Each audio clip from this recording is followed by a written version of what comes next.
అదే అదే అంతకు మించి ఇవ్వలేరు. నష్టపోయింది అంతకు మించి బోలెడు, దానికి 10 రెట్లు.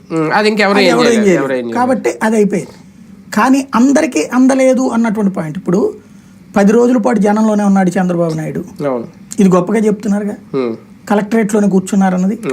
వరద వచ్చినప్పుడు మేమందరం కొంపల్లో కూర్చుంటే నువ్వు వచ్చి అక్కడ బయట నీళ్ళల్లో తిరిగి వీళ్ళందరికీ ఆహారం అందుతుందని చెప్పావు. అందిందే? 350 కోట్లు భోజనాలు పెట్టారట.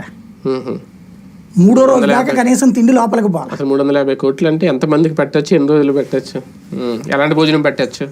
అక్కడ రోడ్డు మీద ప్యాకెట్లు పెట్టుకుని రోడ్డు మీద తీసుకుపోయిన వాళ్ళే తప్పించి ఇళ్ల దగ్గరికి నీ ఎన్డీఆర్ఎఫ్ బృందాలు, ఎస్డీఆర్ఎఫ్ బృందాలు, ఫైర్ డిపార్ట్మెంటు, మున్సిపల్ కార్పొరేషన్ ద్వారా ఎప్పుడు పంపించావు నువ్వు? అది కూడా ఎక్కడ దాకా పంపించగలిగావు? చివరికి ట్రాక్టర్లు వెళ్ళగలిగినంత. అంతే.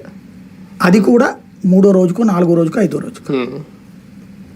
అలాంటిది 350 కోట్లు భోజనాలు ఇచ్చేసారట, 40 కోట్లు 50 కోట్లు మంచినీళ్ళు ఇచ్చేసారట, 20 కోట్లు 25 కోట్లు కొవ్వొత్తులు ఇచ్చేసారట.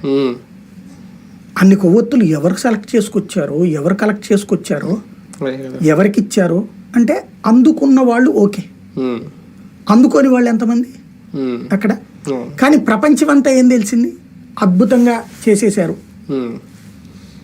ఆయన నీళ్ళలోనే కూర్చున్నాడు కాబట్టి అద్భుతంగా జరిగిపోయింది, మీడియా, సోషల్ మీడియా.